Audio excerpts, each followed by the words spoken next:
उस खतरे का ऐलान हुआ है उसी नागपुर में कि संघ के मुख्यालय देश का प्रधानमंत्री पहली बार गया और उसके पहले वो दीक्षा भूमि में जाकर माथा टेका है कि अपने विरोधी विचारधारा के लोगों के सामने भी अब वो सामने से विरोध नहीं करता, वो उन्हीं के सामने माथा झुकाकर नमन करेगा, डॉक्टर अंबेडकर के कसीदे पढ़ेगा और उसके तुरंत बाद जाकर के आरएसएस के मुख्यालय में खड़ा हो जाएगा, जिस आरएसएस का पूरा विचार बाबा साहब अंबेडकर के खिलाफ खड़ा है। और यह सबसे बड़ा खतरा आज के वक्त का है। बताओ, अमित शाह का बेटा जय शाह का नहीं हिंदू धर्म बचाने आता? भाई अगर कब्र खोदनी है औरंगजेब की तो पहला हथौड़ा जय शाह चलाए, तब हम मानेंगे कि हाँ बदला लेना का है। गले में मटका किस मुसलमान ने पहनाया था? पीठ पर झाड़ू किस मुसलमान ने बांधी थी? रास्ते पर चलने से किस मुसलमान ने रोका था? चौधार आंदोलन करके बाबा साहब तालाब का पानी पी के लौट रहे थे तो हमला करने वाले कौन थे? और मंडल लागू करने के समय मंडल का विरोध किसने किया था? वही जो कमंडल लेकर के चला था।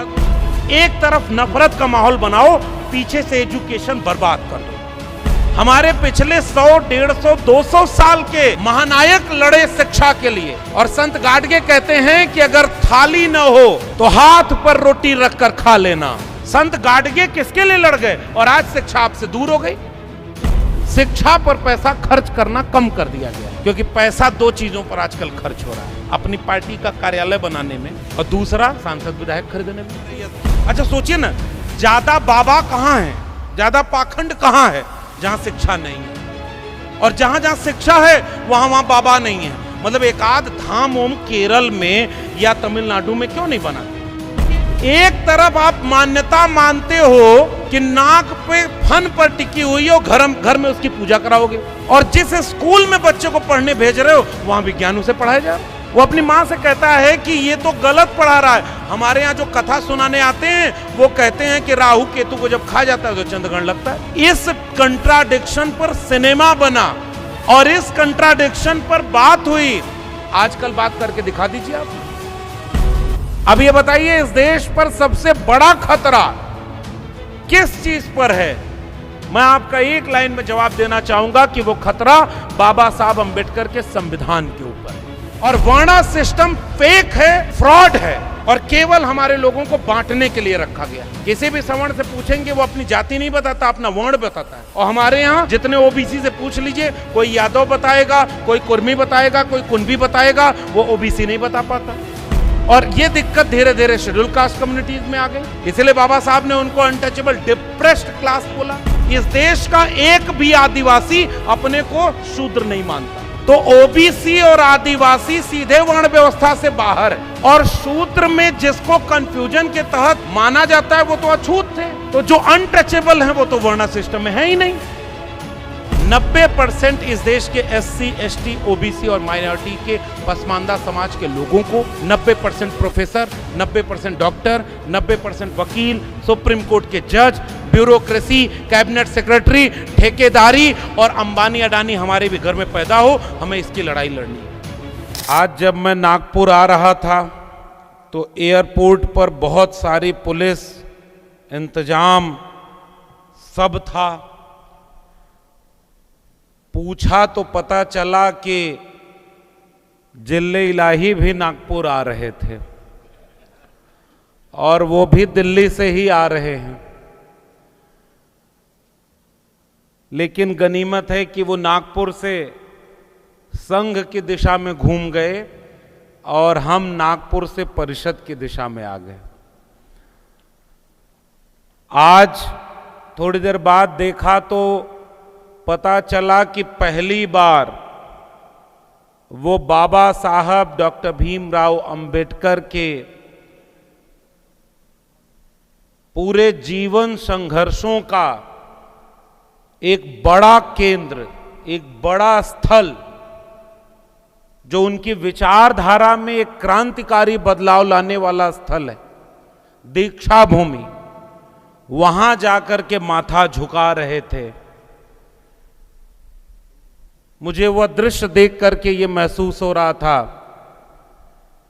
कि जिनकी पूरी विचारधारा ही बाबा साहब डॉक्टर अंबेडकर के विचारों के खिलाफ है,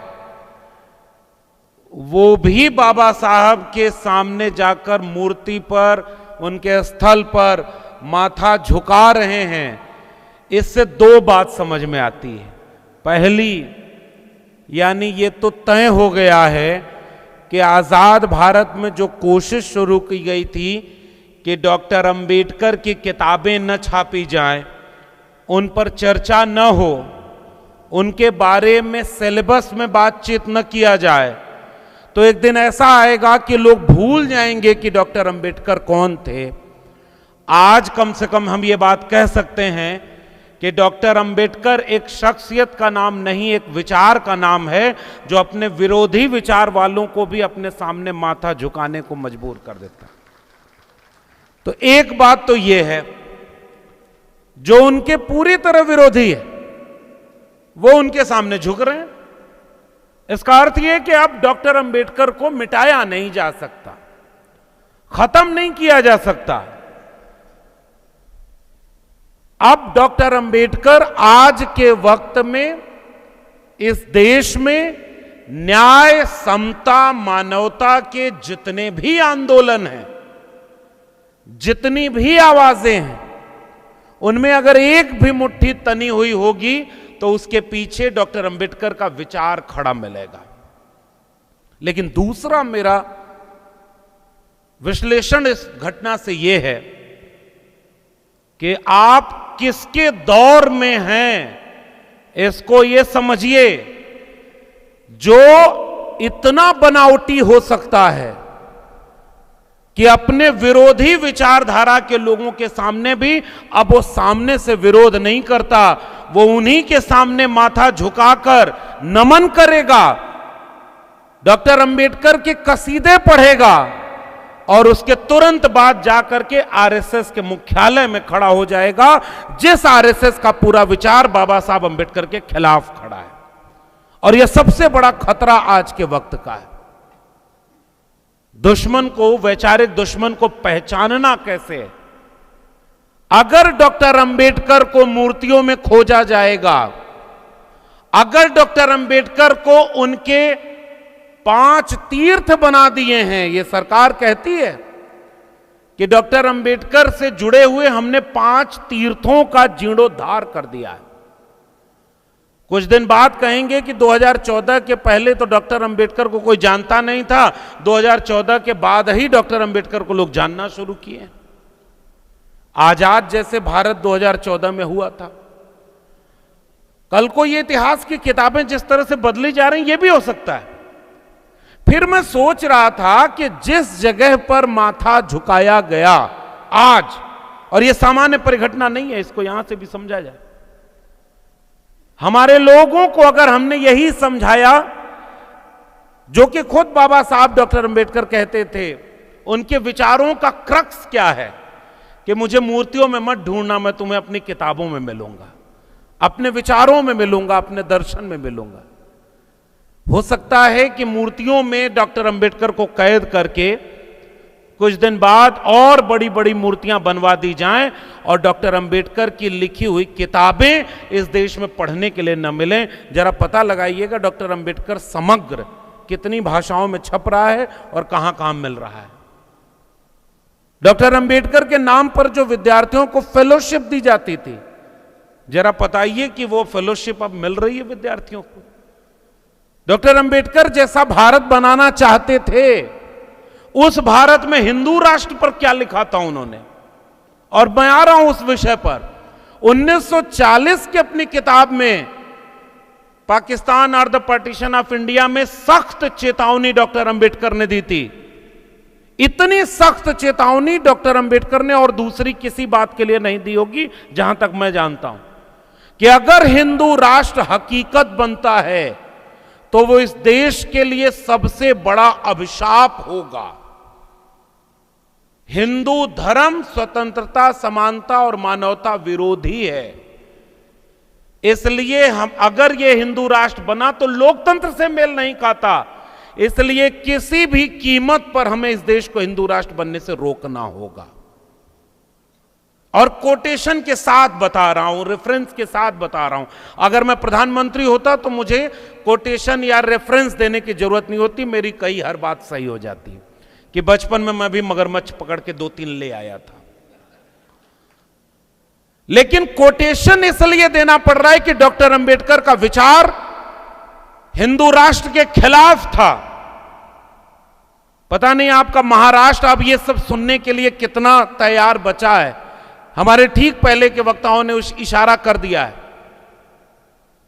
जिस नागपुर को कभी हम सुनते थे, कभी संतरों के लिए, कभी दूसरे तरह के लोगों के लिए, जिस नागपुर में बाबा साहब का दीक्षा भूमि था, चंद रोज पहले दिल्ली के टेलीविजनों पर यह अखबारों में खबर छपी कि उस नागपुर में दंगा भड़काने की कोशिश की गई, आग लगाई गई, और 300 साल पुरानी कब्र के नाम पर। मुझे चिंता उस भारत की है कि बाबा साहब डॉक्टर अंबेडकर जैसा भारत बनाना चाहते थे, उसके ठीक खिलाफ भारत खुलेआम बनाया जा रहा है। फिर भी माथा डॉक्टर अंबेडकर के उन स्थलों पर जाकर झुकाया जा रहा है। अभी तो हमारे पुराने पहले के वक्ता बता रहे थे कि डॉक्टर अंबेडकर ने इस किताब में ये लिखा, इसमें ये लिखा। हमारे पहले वक्ता बोल रहे थे कि तथागत बुद्ध के समय का कंट्राडिक्शन क्या था, कौन दास थे, कौन खेत का मालिक था। ये बात हम लोगों को कैसे समझाएंगे। डॉक्टर अंबेडकर ने अपने जीवन में कितना संघर्ष किया, ये बात हम लोगों को कैसे समझाएंगे। मानवर कांशीराम ने कितना संघर्ष किया, ये बात लोगों को कैसे समझाएंगे। मैं आपसे ये सारी चुनौतियां छोड़कर कहता हूं, ये जो बहरूपिये घूम रहे हैं, जो एक बार जय भीम बोलते हैं फिर दूसरी तरफ हिंदू राष्ट्र बनाना चाहते हैं, इनसे अपने बच्चों को कैसे बचाएंगे, सबसे बड़ी समस्या ये है। पहले आज की पीढ़ी बचेगी तब तो इतिहास पढ़ने जाएगी, और इतिहास में भी उनको ले जाने के लिए 300 साल पुरानी कब्र खोदने की तैयारी हो रही है। असली चुनौती यहां है। और ऐसे वक्त में महाराष्ट्र जब भी मैं आता हूं तो ऐसा लगता है कि मैं महाराष्ट्र की मिट्टी से वो ताकत लेने की कोशिश करूं जो बाबा साहब डॉक्टर अंबेडकर को विश्व रत्न बनाने का मादा रखती थी, और मानवर कांशीराम को यहां से तैयार करके डॉक्टर अंबेडकर के विचारों का राजनीतिक जीत दिलाने के लिए उत्तर भारत में भेजने का काम करती थी। क्या महाराष्ट्र में या इस देश में अब इतनी ताकत बची है कि अपने नई पीढ़ी को इस आने वाले खतरे से बचा पाएगी? मैं बहुत पुराने इतिहास में जाने का मकसद है नहीं, लेकिन चूंकि विषय उन्होंने बहुत ऐसा रखा है जिसमें थोड़ी देर के लिए जाऊंगा, लेकिन मैं अपनी पहली चुनौती आपसे साझा कर रहा हूं। और आज का दिन संयोग देखिए, आज उस खतरे का ऐलान हुआ है उसी नागपुर में। इसलिए जितने भी देश के अंबेडकरवादी हैं, आज जाकर के उनको रात में सोने की बजाय पहले यह सोचना होगा कि संघ के मुख्यालय देश का प्रधानमंत्री पहली बार गया और उसके पहले वो दीक्षा भूमि में जाकर माथा टेका है। इस बात को कैसे आप अपने लोगों को समझाएंगे कि वो अंबेडकर के सपनों का भारत बनाने के लिए दीक्षा भूमि में माथा नहीं टेका गया है। वो आपके लोगों को धोखा देने के लिए कि हम तुम्हारे भी हैं, लेकिन दिल में हम गोडसे, गोलवलकर और हेडगवार का भारत बनाएंगे, हम फूले, अंबेडकर, पेरियार का भारत नहीं बनाएंगे। ये साफ चुनौती हमारे आंख के सामने है। इसलिए मैं आज से बात करना चाह रहा हूं, आज की चुनौती से बात करना चाह रहा हूं। मैं नई पीढ़ी के उन नौजवानों को देख रहा हूं जिनके पुरखे पढ़ने के लिए लड़ने पड़े, उन्हें रास्ते पर चलने के लिए लड़ना पड़ा, उन्हें पैर में जूती पहनेंगे कि नहीं उसके लिए लड़ना पड़ा, उन्हें नौकरी करेंगे कि नहीं, शिक्षा लेंगे कि नहीं उसके लिए लड़ना पड़ा उन्हें। और नई पीढ़ी को उस इतिहास से काट दिया गया है, अब उन्हें हिंदू बना दिया जाता है। अब ये बताइए, इस देश पर सबसे बड़ा खतरा किस चीज पर है? मैं आपका एक लाइन में जवाब देना चाहूंगा कि वो खतरा बाबा साहब अंबेडकर के संविधान के ऊपर है। हजारों साल के भारतीय इतिहास में 5000 साल का ज्ञात इतिहास है। उन किताबों का जिक्र मैं करना नहीं चाहता जिसमें लाखों साल पुराना इतिहास भी है। जीरो का आविष्कार हुआ पता नहीं कब, और गणना होती है पता नहीं कितने लाख पहले। ये था युग, वो युग था, ये युग था। उन इतिहासों की बजाय लिखे हुए इतिहास में 5000 साल पुराना, उसके पहले सैंधव घाटी सभ्यता की लिपि तो आज तक पढ़ नहीं पाए, और दावा यह करते हैं कि दुनिया के सबसे पुराने हम हैं। हमारे यहां भोजपुरी पता नहीं आप लोग समझ पाएंगे कि नहीं, मराठी थोड़ी बहुत मैं समझता हूं लेकिन बहुत ज्यादा नहीं। मैं भोजपुरी में एक बात कहना चाहता हूं, उससे साथ उसका ट्रांसलेशन भी कर दूंगा। हमारे यहां भोजपुरी में एक कहावत है कि चिपरी पाथत लक्ष्मीनिया देखा। पता नहीं गोबर को सुखा करके जब एक जगह रखा जाए तो वो ईंधन का काम करता है, उसको आप लोग की तरफ क्या कहा जाता है? गोड़ी। वो ऐसे ही वहां पर गोबर का ही एक चीज होता है, उसे चिपरी कहते हैं।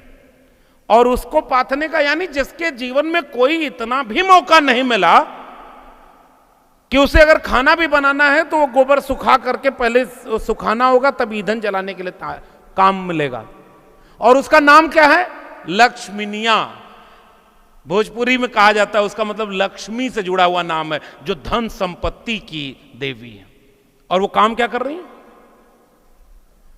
तो चिपरी पाथत लक्ष्मीनिया देखा और भीख मांगत धनपाल, जिसका नाम धनपाल है, वो क्या कर रहा है? और ये कहावतें हैं, पता नहीं इससे भी किसी भावना आहत हो जाए तो मैं क्या करूंगा। फिर हम लोग बोलेंगे क्या? फिर हम भी बोलेंगे कि 300 साल पुराना बदला लेना है। आजकल सबसे आसान काम तो यही हो गया, न इतिहास पढ़ना है न इतिहास जानना है। तो चिपरी पाथत लक्ष्मीनिया देखा, भीख मांगत धनपाल, और अमरपाल तो चला जाते हैं, रह गए ठन ठन गोपाल। जिसका नाम अमरपाल था उसकी अर्थी उठ रही है, लोग 4 लोग कंधा लेकर के उसको जा रहे हैं। उसका नाम रखा था अमरपाल। नाम रख देने से और बड़ी बड़ी कहानियां कह देने से हकीकत नहीं बदल जाती। अगर हमारे प्रधानमंत्री का नाम डोनाल्ड ट्रंप रख देंगे तो वो अमेरिका के राष्ट्रपति नहीं हो जाएंगे। इसलिए नाम बदलने से कुछ नहीं होता और झूठा इतिहास बदलने से कुछ नहीं होता। ऐसे वक्त में पिछले 5000 साल पहले सैंधव घाटी सभ्यता में क्या लिखा है, अभी तक इस बात को लेकर के पूरा खुलासा नहीं हो पा रहा है। और कृषक चेतना से लेकर के कैसे वो आगे बढ़ा, लेकिन तथागत बुद्ध से लेकर के बाबा साहब अंबेडकर के पहले तक आइडिया ऑफ इंडिया क्या है, वो बुद्ध से, मक्खलीपुत्र गोशाल से, संत कबीर, संत रैदास, पलटू दादू, भीखा, बुल्ले शाह, बाबा फरीद से, चोखा मेला, नारायण गुरु, बसवन्ना से, अयंकाली से, महात्मा ज्योतिबा फूले, सावित्रीबाई फूले, छत्रपति शाहू जी महाराज, छत्रपति शिवाजी महाराज, वहां से होते हुए आजादी की लड़ाई के वक्त और उसके बाद जितने चीजें इस देश में इंसान को इंसान से बराबर बनाने की, न्याय की, समता की, बंधुता की जितनी भी लड़ाइयां और विचार थे, उन सब को एक किताब में पिरोने का काम बाबा साहब डॉक्टर भीमराव अंबेडकर की अगुवाई में हुआ, जिस किताब का नाम है भारत का संविधान। ये मेरा मानना है। और अगर आपके वर्तमान में उसी संविधान पर खतरा हो जाए तो ये बताइए, हजारों साल की लड़ाई अपने आप खत्म हो जाएगी कि नहीं? फिर तो इतिहास बदल दिया जाएगा। और मैं तो 14 साल प्रोफेसर भी रहा। अभी मैं आ रहा था तो देखा बाहर किताबों का स्टॉल लगा है। ऐसे कार्यक्रमों में एक कामयाबी ये भी होनी चाहिए, कभी कभी इस बात के लिए हाथ उठाकर शपथ दिलवानी चाहिए। अगर आप सक्षम हैं और अगर आप इतना जेब में क्षमता रखते हैं तो ऐसे किसी भी वैचारिक कार्यक्रम से जब लौटा करिए तो 5-10 किताबें अपने पैसे से खरीद कर पढ़ने वालों में बांट दिया करिए, क्योंकि किताबों की रोशनी फूल माला की तुलना में बहुत दूर तक जाती है। इसलिए किताब जरूर पढ़ने की आदत डाला जाए। और मुझे बहुत खुशी है कि बाहर किताबों के स्टॉल लगे हुए हैं। हम लोग यहां तक पहुंचे तो कलम और किताब से पहुंचे, हमें और किसी ने यहां नहीं पहुंचाया। और कलम और किताब हमारे हाथ में कब आई? जब न्याय के लिए, मानवता के लिए लड़ने वाले विचारकों ने कुर्बानी दी, तब हम यहां तक पहुंचे। अगर हम यहां खड़े हैं तो हमारे ऊपर कर्जा है। मैं आज आ रहा था तो मेरे मन में था कि मैं क्या नया पढ़ूं या लेकर चलूं, तो भारत एक खोज, एक सीरियल बना था। जवाहरलाल नेहरू ने एक किताब लिखी डिस्कवरी ऑफ इंडिया, उसका हिंदी तर्जुमा करके टीवी जब आया तब भारत एक खोज बना। उसका एक सीरियल सामने आ गया महात्मा ज्योतिबा फूले का, और पढ़ने लगा। वहां से विषय भी चूंकि जुड़ रहा था, क्योंकि भाई क्षत्रिय हैं कौन, इसकी डिबेट तो फूले और अंबेडकर के आगे हम क्या ही करेंगे, और हमारे पूर्व के दोनों वक्ताओं ने वो रेफरेंस दे दिया है, तो मैं बस उस पर अपनी राय व्यक्त करूंगा। एक किताब लिखी महात्मा फूले ने, गुलामगिरी। जब वो अपनी यात्रा शुरू कर रहे हैं, वो यात्रा किसकी है? कलम और किताब की है। उसका एक शुरुआती दृश्य है, जब एक सभा हो रही, छोटी सी सभा, जब वो पहला स्कूल खोला जा रहा है। महात्मा ज्योतिबा फूले के लिए कहा जा रहा है कि ये इन्होंने बीड़ा उठाया है कि गरीब अनाथ बच्चों को, अछूत बच्चों को, लड़कियों को शिक्षा देना वर्जित किया गया हो, उनके लिए ये स्कूल खोल रहे हैं। और वो अपनी बात कहेंगे, और महात्मा फूले खड़े होते हैं और वो कहते हैं कि मैं जब बचपन में छोटा था, अब इसके आगे ये नहीं बोलने वाला हूं कि चाय बेचता था, बचपन तो सबका है, अलग अलग इतिहास सबका है। महात्मा फूले कहते हैं कि मैं अपने दोस्त की शादी में गया हुआ था, अचानक, मेरा प्रिय दोस्त था। और ये बात उनके जीवनी के बारे में लिखी भी है। विमल कीर्ति ने उनके 2 वॉल्यूम पूरे एडिटेड किए हैं, हिंदी में भी हैं, मराठी में भी हैं। उसमें भी वो प्रसंग मिलता है। बारात से बीच में ही अचानक किसी की नजर पड़ी कि शूद्र हम लोगों के साथ कैसे चल रहा है, और मेरे प्रिय मित्र के शादी और बारात से हमें भगा दिया गया। एक जगह मैं पढ़ रहा था तो उस किस्से का एक्सटेंशन ये मिलता है कि अपने पिता से जाकर मैंने बताया कि हमें क्यों भगाया गया, तो पिता ने कहा कि गनीमत है कि बिना मारे पीटे भगा दिया गया, क्योंकि तुमने जितना बड़ा पाप किया है इसके लिए तो तुम्हें पिटाई होनी चाहिए कि तुम उन लोगों के बराबर कैसे खड़े हो गए। ये उनका बचपन, ये उसका जिक्र उन्होंने किया। और तब उन्होंने कहा कि ये जो अन्याय हजारों साल से हमारे ऊपर हुआ, इससे मुक्ति दिलाने का काम कलम और किताब ही करेगी। इसलिए महात्मा फूले ने क्रांतिकारी काम जो किया वो स्कूल खोलने का किया था। और उसी नाटक में लिखा भी है, जिसमें यह भी लिखा था, उसी सीरियल में बनाया गया था कि बाबर को भारत बुलाने में राणा सांगा का क्या योगदान है। फिर से मैं कोटेशन दे रहा हूं, वहीं का कोटेशन है। हो सकता है इस पर भी कोई हमला करने ना आ जाए। आजकल महाराष्ट्र में भी इस सब का कब कहां क्या हो जाए भाई कौन जानता है। लेकिन अब हम अपनी बात जो ऐतिहासिक प्रामाणिक है वही कह रहे हैं। इसका मतलब यह कि उसके तुरंत बाद जो दृश्य दिखाया जा रहा है उसमें कहा जा रहा है कि पिता, जब ये पता चलता है, उनको भड़काया जाता है। पिता सामने विकल्प रखते हैं कि या तो तुम अपना स्कूल चुनो या अपना घर चुनो, तुम धर्म विरोधी काम कर रहे हो। उसमें लिखा हुआ, उसमें डायलॉग बोल रहे हैं, और ये हिस्टोरिकल फैक्ट है।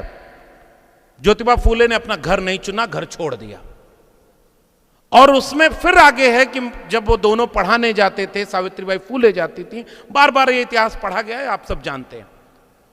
पत्थर खाते, मैला खाते, सावित्रीबाई फूले ने लिखा कि तो वो मेरे ऊपर गोबर फेंकते गए, मैं उनके बच्चों को पढ़ाती चली गई।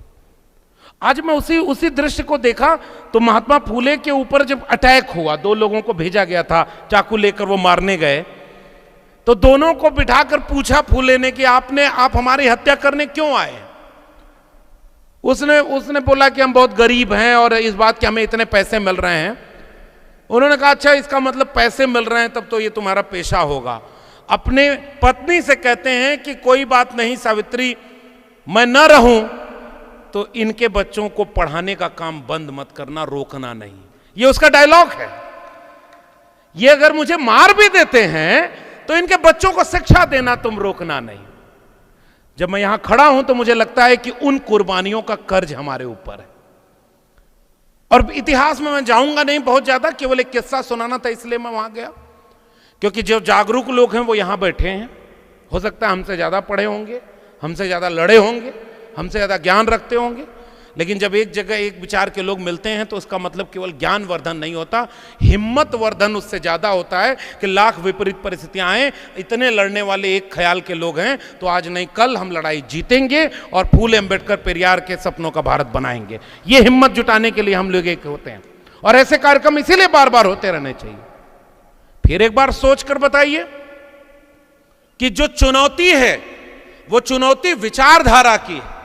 एक तरफ उस विचार के लोग खड़े हैं जो फूले अंबेडकर, पेरियार, शाहू जी महाराज, मान्यवर कांशीराम, समाजवादी आंदोलन, समाजवादियों ने इसी देश में नारा लगाया कि रोटी कपड़ा सस्ती हो और दवा पढ़ाई मुफ्ती हो। दवाई पढ़ाई मुफ्त होनी चाहिए। और आज बाहर किताब है मेरी, अगर मन करे तो पढ़िएगा। एक प्रोफेसर ने अपने 14 साल की यात्रा में यह बात लिखी है कि जिस वक्त हम खड़े हैं पढ़ाई की फीस इतनी महंगी हो गई है कि पूरी शिक्षा व्यवस्था को निजी हाथों में बेच दिया गया है। गरीब के बच्चे शिक्षा नहीं पा सकते। अगर मैं दिल्ली विश्वविद्यालय में 14 साल प्रोफेसर रहा, मैं आपसे गारंटी देके कह रहा हूं कि जिन जिन पॉलिसीज को, संविधान को, मंडल कमीशन को ध्यान में रखकर बनाया गया था कि SC, ST, OBC के बच्चे प्रोफेसर बनेंगे, स्कॉलर बनेंगे, वो फेलोशिप बंद हो गई है। चाहे वो मौलाना आजाद फेलोशिप हो, चाहे वो SC, ST को मिलने वाली फेलोशिप हो, या नेशनल फेलोशिप ऑफ OBC हो, या तो उनके बजट घटा दिए गए हैं या वो फेलोशिप बंद हो गई है। और हमारे SC, ST, OBC के 1990 के बाद पहली बार कायदे से लोग पढ़ने पहुंचे, विश्वविद्यालय पहुंचे, और विश्वविद्यालय को अपने उन्हीं दोस्तों के हाथों बेच दिया गया। दिल्ली विश्वविद्यालय में जब मैं पढ़ाने गया, मैंने अपनी किताब प्रोफेसर की डायरी में लिखा है 2010 में 4,000 रुपए जिस ग्रेजुएशन की फीस थी, आज की तारीख में 35,000 से 40,000 रुपए हो गई। 15 साल में कोई आदमी खड़ा होकर बता दे कि उसकी आमदनी दुगनी हुई हो, बशर्ते कि वो न तो नेता हो और न बिजनेसमैन नेता का दोस्त हो। गरीबों की आमदनी दुगनी हुई क्या? तो फिर फीस महंगी हो गई तो शिक्षा से दूर कौन होगा जिसको पहली बार शिक्षा मिलना शुरू हुई होगी। डॉक्टर अंबेडकर लड़े शिक्षा के लिए, फूले लड़े शिक्षा के लिए, कलम और किताब के लिए। हमारे पिछले 100, 150, 200 साल के महानायक लड़े शिक्षा के लिए। संत गाडगे को जब मैं पढ़ता हूं और देखता हूं, और संत गाडगे कहते हैं कि अगर थाली न हो तो हाथ पर रोटी रखकर खा लेना, भूखे रह लेना, प्यासे रह लेना, लेकिन अपने बेटा बेटी को शिक्षा जरूर दिलाना। शिक्षा होगा तभी वो अपनी गुलामी की बेड़ी को तोड़ पाएंगे। संत गाडगे किसके लिए लड़ गए? और आज शिक्षा आपसे दूर हो गई। और जब शिक्षा दूर हो गई तो समझदारी बनेगी नहीं। इतिहास बदला जा रहा है क्योंकि वो सत्ता में बैठे हैं, और इतिहास उनके पास बदलने की क्षमता। सिनेमा वो बना रहे हैं, 300 साल पुराना सिनेमा दिखा करके सिनेमा हॉल के थिएटरों में कैसे कैसे लोगों को खड़ा कर दिया।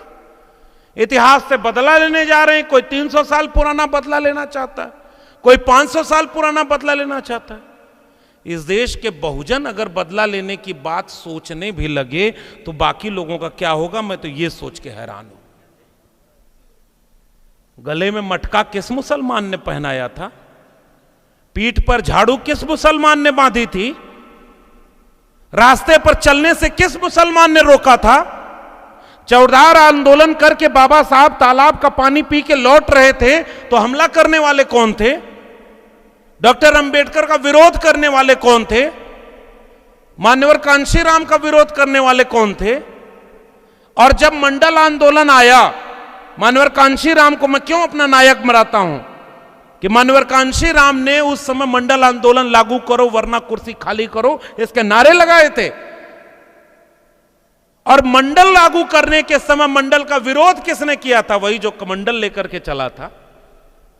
उनका संगठन बना 1925 में, 2025 आ गया, 100 साल का जश्न मनाने जा रहे हैं वो।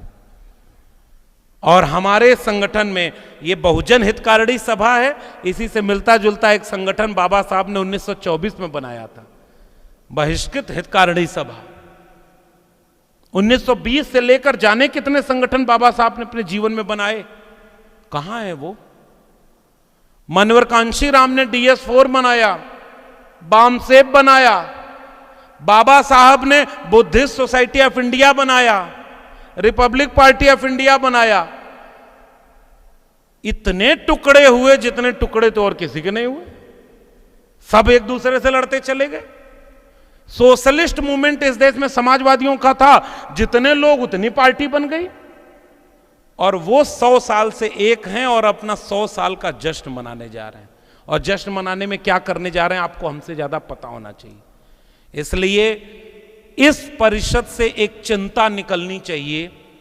ये चिंता इस बात की हो कि अगर हमारे लोगों को शिक्षा से वंचित कर दिया तो झूठ फैलाना आसान हो गया कि नहीं हो गया। इसलिए मैं ये पूरी पृष्ठभूमि बना रहा था। कौन जाएगा ये कैडर लेने कि पुराने 2000, 3000, 4000 साल के इतिहास में क्या क्या हुआ था। अब तो नए नए टेक्नोलॉजी आ गई है, नए नए तरीके से उनको झूठ परोसा जा रहा है, और एक भीड़ बहुजनों की तैयार कर दी गई है जो अच्छी एजुकेशन उनको नहीं मिले, यूनिवर्सिटी में पढ़ने नहीं जा पाए, समझदारी मिली नहीं, बहुजन आंदोलन आपस में ही बिखरता इतना चला गया कि आंदोलन कमजोर हो गया। सरकार में कौन बैठा है ये हमसे बेहतर आप जान रहे हैं, फिर समझेगा कौन। और इसलिए मैं कहना चाह रहा हूं कि जितना गंभीर विषय आपने आज का रख दिया, ये तो उससे गंभीर है। अब मैं थोड़ी सी बात इस पर अपनी राय रखना चाहता हूं। अभी किसी ने कहा कि लगता है हमसे पूछ के रखा गया, नहीं, हम भी पूछ रहे थे कि ये विषय क्यों रख रहे हैं। उन्होंने कहा नहीं, इस पर बात होनी चाहिए। बंडू जी कहां गए वो, देखिए हम लोग को यहां फंसा के, लेकिन इंतजाम में लगे होंगे। इतने विपरीत परिस्थितियों में इतना बड़ा आयोजन करना ये भी सामान्य बात नहीं, इसलिए मैं चाहता हूं कि आयोजन समिति के लोगों की हिम्मत बढ़ाने के लिए एक बार आप उनकी ताली जरूर बजाएं।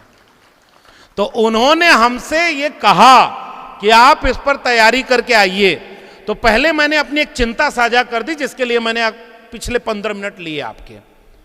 अब मैं उस विषय पर अपनी राय रख दूं। पहला सवाल, गुलामगिरी से रेफरेंस लेते हैं। महात्मा फूले क्या, क्योंकि आजकल खतरनाक हो गया है अपने से रेफरेंस लेके बोलना। अगर डायरेक्ट हम बोलेंगे तो 2 मुकदमा, और मैं रहने वाला उत्तर प्रदेश का हूं। आप महाराष्ट्र में तो अब शुरू हुआ है, हम लोगों के तो पहले शुरू हो गया था। बुलडोजर चला कि नहीं इधर, अभी चलने लगा ना। हम लोग पहले से मजा ले रहे थे, अब इधर भी आ गया। और 90% बुलडोजर बहुजनों के ऊपर चलेगा, लिख के रख लीजिएगा कहीं। वो किसी अमीर के ऊपर नहीं चलने वाला, हमारे ही लोगों के ऊपर चलेगा। और शिक्षा का बुलडोजर तो वैसे ही चल गया, एजुकेशनल इंस्टीट्यूशन कोलैप्स कर गई है। आपको पता है, मैं एक आंकड़ा बस बता दूं छोटा सा, 5.14% एजुकेशन बजट था टोटल बजट का, 5.14% 2014 में। और 2025 के बजट में एजुकेशन के लिए बजट कितना है पता है? 2.3%। शिक्षा पर पैसा खर्च करना कम कर दिया गया है, क्योंकि पैसा 2 चीजों पर आजकल खर्च हो रहा है, अपनी पार्टी का कार्यालय बनाने में, और दूसरा सांसद विधायक खरीदने में। चुनाव लड़ा, पिछली बार मैं महाराष्ट्र आया तो पता चला कि हम लोगों की तरफ 500 रुपए में 1 वोट खरीदा जाता था, 1000 में। महाराष्ट्र वाले तो बताए कि पर वोट अगर जहां जरूरत पड़ी तो 5000 से 10,000 रुपया दिया गया है। अब मुझे नहीं पता ये कितना सही कितना गलत। केवल ईवीएम से नहीं वो जीत रहे, वो तो एक बात है, जितने भी तरह से कुर्सी जीती जा सकती है वो सारा काम कर रहे हैं। वोटर लिस्ट से नाम कटवाना, मुझे ये जानकर हैरानी है, महाराष्ट्र में जितने लोगों की आबादी नहीं उससे ज्यादा वोटर हो गए। पूरा टोटल अपोजिशन उसके लिए प्रेस कॉन्फ्रेंस किया, बताइए कुछ हुआ? फिर भी लोकतंत्र जिंदाबाद है। बाबा साहब की मूर्ति पर अभी 14 अप्रैल आने दीजिए, मेरी बात नोट कर लीजिएगा, जो सबसे बड़ा ढोंगी होगा वो सबसे मोटी माला बाबा साहब की मूर्ति पर पहनाने जाएगा, क्योंकि उसे पता है मूर्तियों पर माला और विचारों पर ताला, तभी गुलामों को गुलामी की तरह राज कराने के लिए किया जा सकता है। अब इसलिए मैं कहना चाह रहा हूं, गुलामगिरी से रेफरेंस लेकर कह रहा हूं, जिसमें यह खत्री वाली बात खुद महात्मा फूले से लेकर हुवर शूद्रा में बाबा साहब अंबेडकर ने इसको एड्रेस किया है। लेकिन मैं उस पर आने से पहले पहला सवाल पूछता हूं, उसी गुलामगिरी में बाबा साहब जिसको गुरु मानते थे महात्मा फूले, वो वर्ण व्यवस्था के ऊपर सवाल खड़ा करते हैं और वो कहते हैं कि ये वर्ण व्यवस्था बनाई किसने। दुनिया में इंसान एक तरह से पैदा होते हैं, अकेला भारत ऐसा है जिसमें कोई मुख से पैदा होता है, कोई भुजाओं से। ये किताब में लिखा हुआ है। अगली बार जब अमेरिका दौरा हो तो जिल्ले इलाही को वहां जाके भी कहना चाहिए कि मैं उस देश से नहीं आया हूं जिसने दुनिया को युद्ध नहीं बुद्ध दिया है। अगला वाक्य ये भी बोलो कि मैं उस देश से आया हूं जहां मेरी किताबों में लिखा हुआ है हम लोग मुख से भी पैदा होते हैं। नहीं कह सकते, दुनिया हंसेगी आपसे कि मुख से कोई कैसे पैदा हो सकता है। यह सवाल पहली बार कायदे से किसी ने पूछा तो उसका नाम महात्मा फूले था। और गुलामगिरी में कहते हैं कि मुख से अगर पैदा हुए तो गर्भ कहां ठहरा था। और ये मैं नहीं पूछ रहा, ये तो महात्मा फूले ने लिखा है ना भाई। इसलिए उन्होंने ये क्वेश्चन रेज किया कि वर्णा व्यवस्था आई कैसे। ये व्यवस्था ही फ्रॉड है, गुलाम बनाने के लिए लाई गई है। अब मैं आपसे दो रेफरेंस दे रहा हूं कि कैसे ये व्यवस्था फ्रॉड है और क्यों मैंने इस विषय पर सहमति दर्ज की कि इस पर बात करेंगे। और बौद्धिक समूह यहां बैठा है, सब पढ़े लिखे और जागरूक लोग बैठे हैं। दो कम्युनिटीज को लीजिए, किसानों को, जितने भी किसानों से जुड़ी हुई जातियां हैं, और दूसरा आदिवासियों को। जितनी कृषक जातियां थीं वो क्या हमेशा से शूद्र रही? किसानों की उत्तर भारत से लेकर के दक्षिण भारत तक कोई कम्युनिटी ऐसी नहीं जिसमें राजा न पैदा हुए हैं। अब जिसके हम लोग बात करते हैं 16 महाजनपदों में सबसे ज्यादा महाजनपद किसके थे? यह बात बिल्कुल ठीक है कि जिसके पास लैंड ओनरशिप थी, कृषि और पशुपालन, दो चीजें जिसके पास थी वो ताकतवर रहा। और एक दास व्यवस्था भी रही, उसमें बहुत सारे लोग जिसके पास लैंड ओनरशिप नहीं है वो लोग गुलाम भी रहे। लेकिन 16 महाजनपद और उसके बाद मौर्य वंश, सबसे प्राचीन वंश।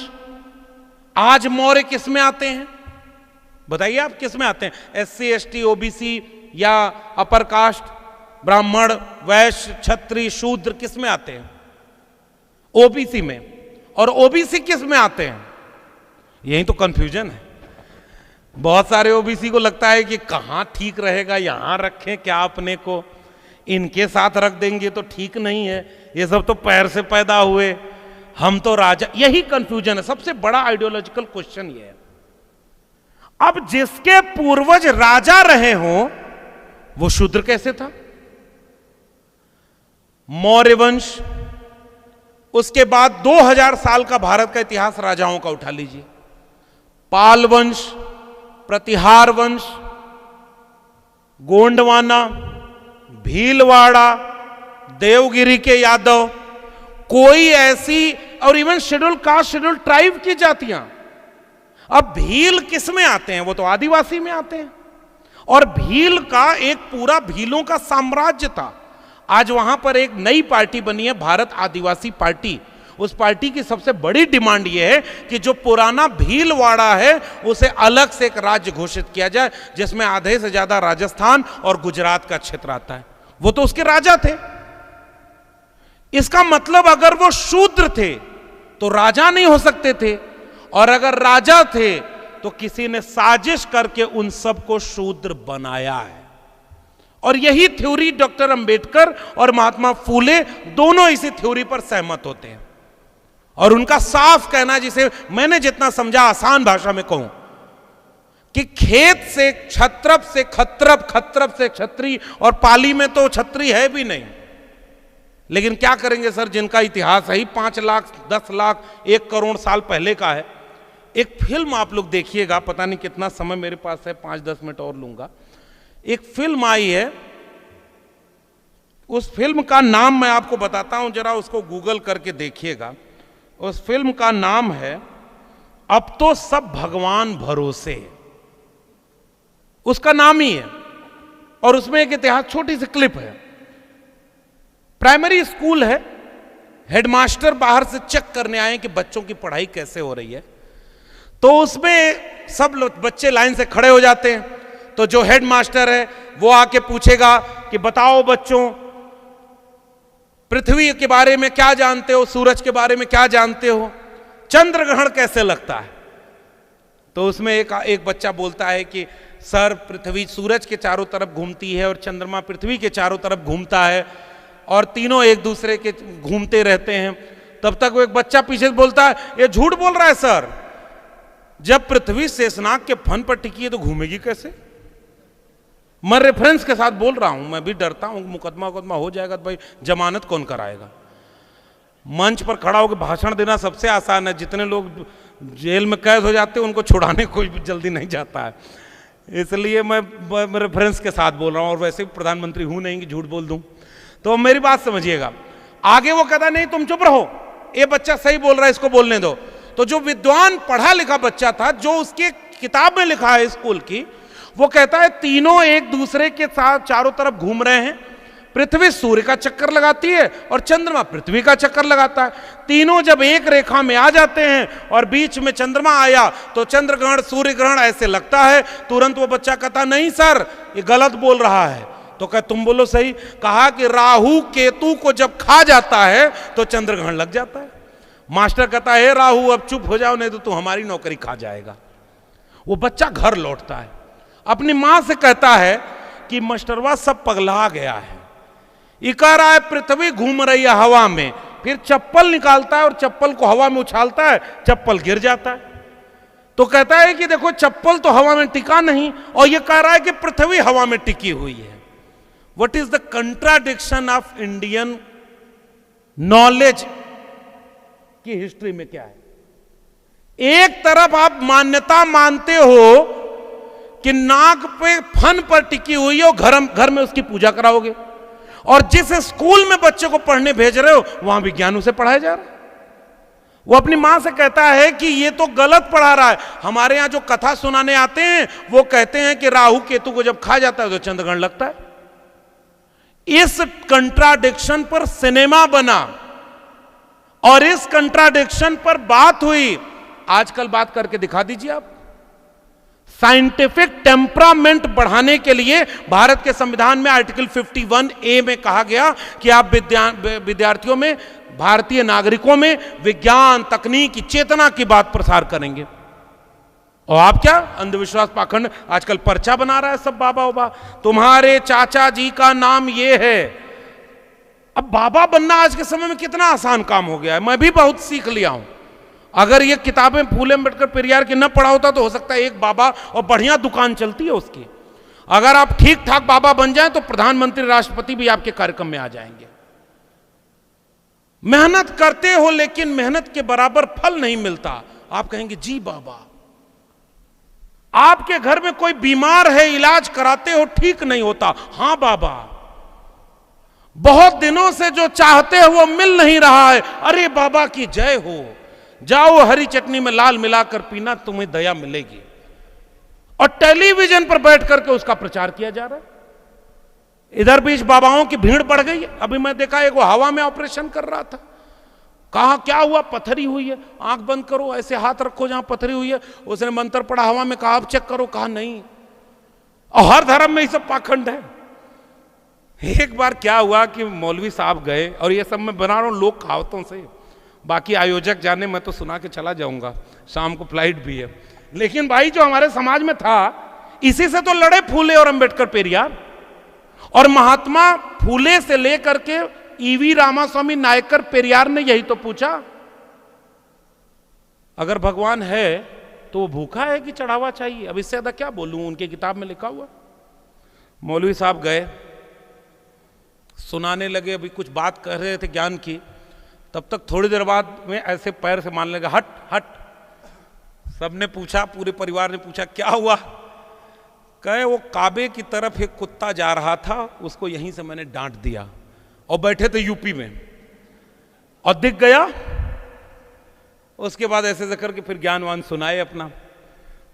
वहां जो एक महिला थी किचन में काम कर रही थी, वो ये देखी, और देखो विज्ञान तर्क जहां भी आएगा इंसानियत तो वही है भाई। उसने सबके बिरयानी में पीस ऊपर रख दिया, नीचे चावल रखा, और मौलवी साहब के सामने जो प्लेट रखी उसमें पीस नीचे था और उसके ऊपर चावल से उसको ढक दिया था। सबके सामने प्लेटें लग गई। मौलवी साहब थोड़ी देर इधर देखे, इधर भी पीस दिख रहा है, उधर भी पीस दिख रहा है, उनके थाली में पीस ही नहीं दिख रहा है।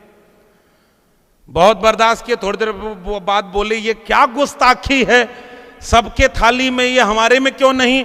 पीछे से आवाज आई, यहां बैठकर काबे का कुत्ता देख लिया चावल के नीचे पीस है, ये क्यों नहीं देख पा रहे हो।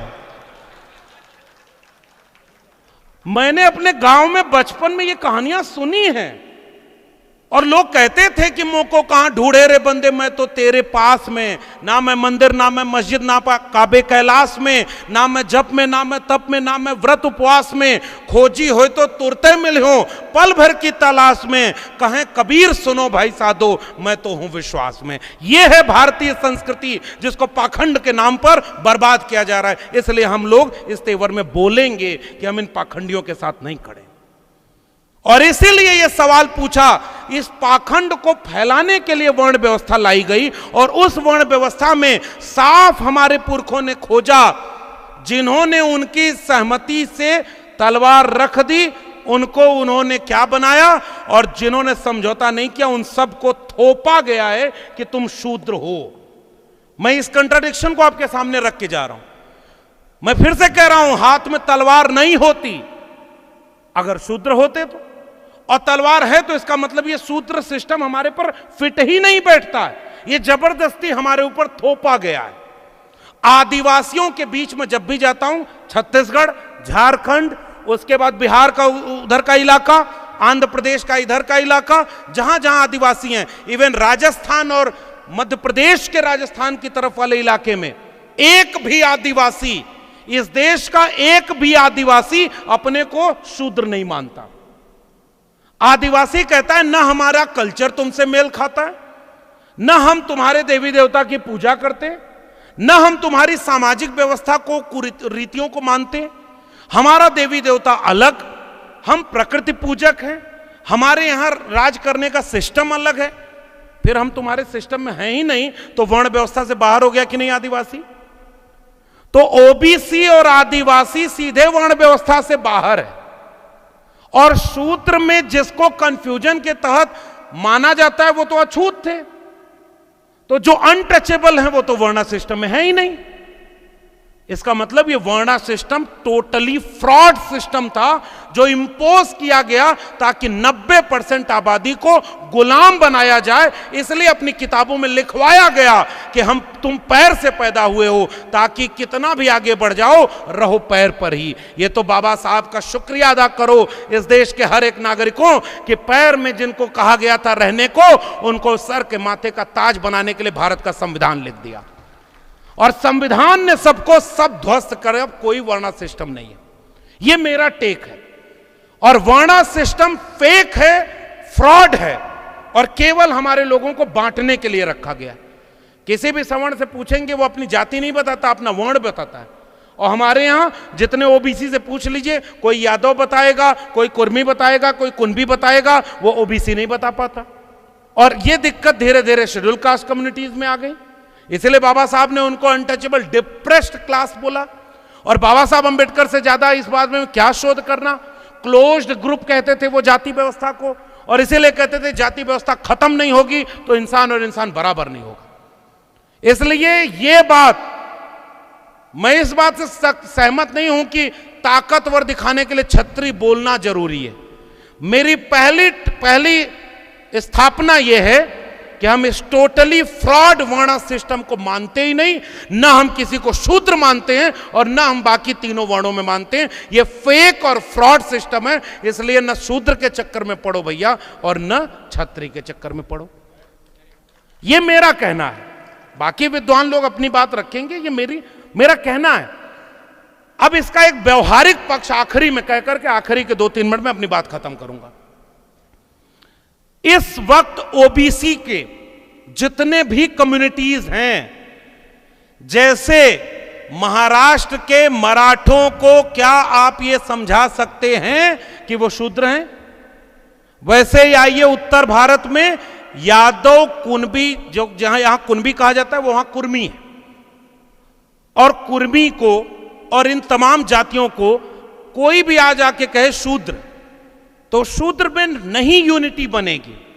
इसलिए हम ये कहते हैं कि यूनिटी बनाने के लिए न्यूनतम सहमति होनी चाहिए।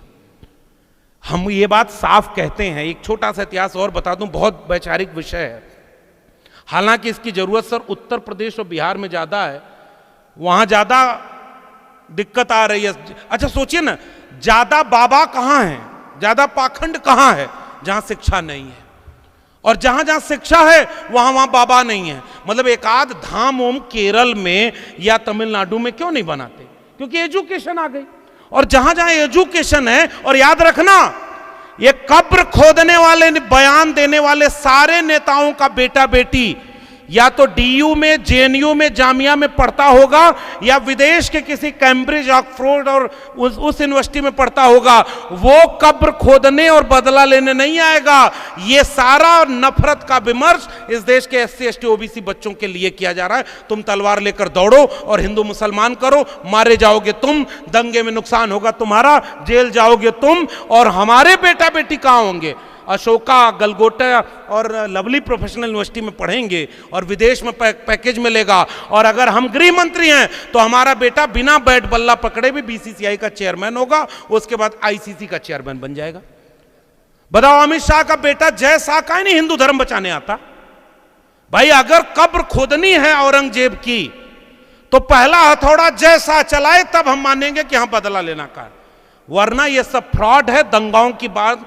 एक तरफ नफरत का माहौल बनाओ, पीछे से एजुकेशन बर्बाद कर दो, शिक्षा खत्म कर दो, सरकारी स्कूल का फंड काट दो। मैं पिछली बार आया इसी महाराष्ट्र में, वहां पता चला सिलेबस में ज्योतिष शास्त्र का इंट्रोड्यूस कर रहे हैं, ग्रेजुएशन में कंपलसरी पेपर है। अब ज्योतिष पढ़ेगा तो विज्ञान कैसे पढ़ेगा? और दूसरी तरफ 50,000 सरकारी स्कूल बंद कर दिए गए।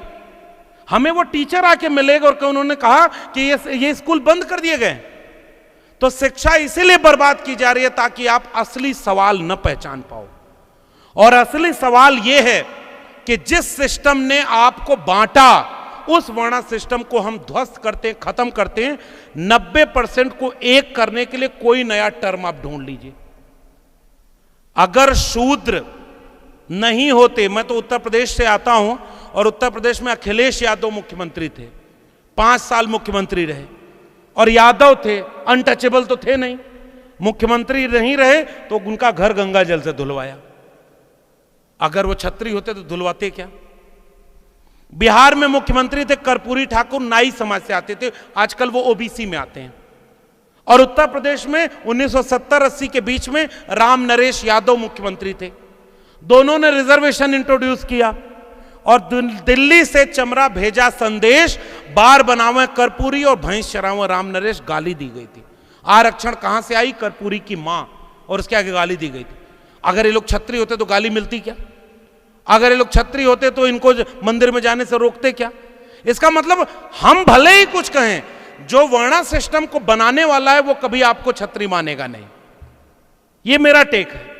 वो जब मौका मिलेगा आपको आपकी जाति से जोड़ देगा। तो ऐसी जाति व्यवस्था के खत्म करने का जो डॉक्टर राम मनोहर लोहिया कहा करते थे, जाति तोड़ो, सन सोपाने बांधी गांठ, पिछड़ा पावे 100 में 60। हमारे ओबीसी समाज के नायकों ने कहा 100 में 90 शोषित हैं, शोषितों ने ललकारा है, धन धरती और राजपाट में 90 भाग हमारा है, 10 का शासन 90 पर नहीं चलेगा, नहीं चलेगा। इस 90% को एक करने का ये मेरा आखिरी का वाक्य है। अब आप उसे शोषित कह लीजिए, आप उसे वंचित कह लीजिए, आप उसे डिप्रेस कर लीजिए, आप जिस भी टर्म से उन्हें एकजुट कर सकते हैं करिए।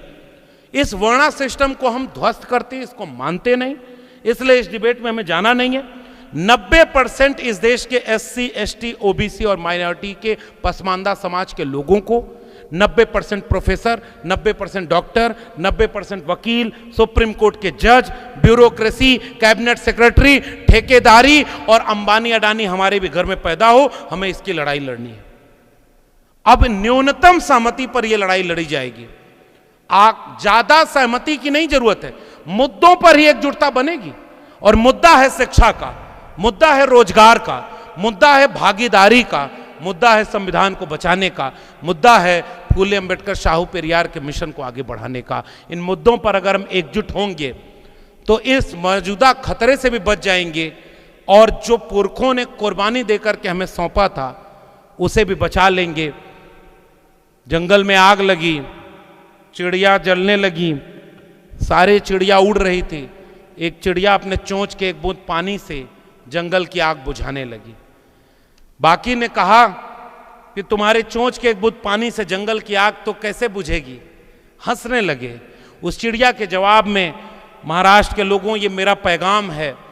उस चिड़िया ने कहा, मुझे पता है कि मेरे चोंच के एक बूंद पानी से जंगल की आग नहीं बुझेगी, मगर जब इस जंगल की आग का इतिहास लिखा जाएगा तो मेरा नाम आग लगाने वालों में नहीं, आग बुझाने वालों में शामिल होगा। इसीलिए हम फूले अंबेडकर शाहू पेरियार के मिशन को आगे बढ़ाने के लिए संविधान पर खतरा बन करके आए उन तमाम लोगों के सामने चुनौती बनकर खड़े थे, खड़े हैं और अकेले भी बचेंगे। एक नौकरी कुर्बान हुई, प्रोफेसर की डायरी लिख करके हमने बताया, नौकरी की लड़ाई नहीं है, लड़ाई विचारधारा की है। अगर विचार बचेगा तो आने वाली पीढ़ी को नौकरी मिलेगी, अगर विचार ही नहीं बचेगा तो पीढ़ियां गुलाम पैदा होंगी और गुलामों को कभी शासक बनने का खैरात नहीं मिलती। गुलामों को गुलामी का एहसास कराइए। महात्मा फूले कहते थे, हथेली से सूरज नहीं ढका जा सकता, सूरज हैं तो जल करके रोशनी बिखेरें। इसी उम्मीद के साथ एक बार बंडू जी और इनकी पूरी टीम को बहुत धन्यवाद। आप सब ने इतना धैर्य से सुना, इस सब के लिए आपको बहुत धन्यवाद। जय भीम, जय मंडल, संविधान जिंदाबाद, उल गुलाम जिंदाबाद, इनकलाब जिंदाबाद।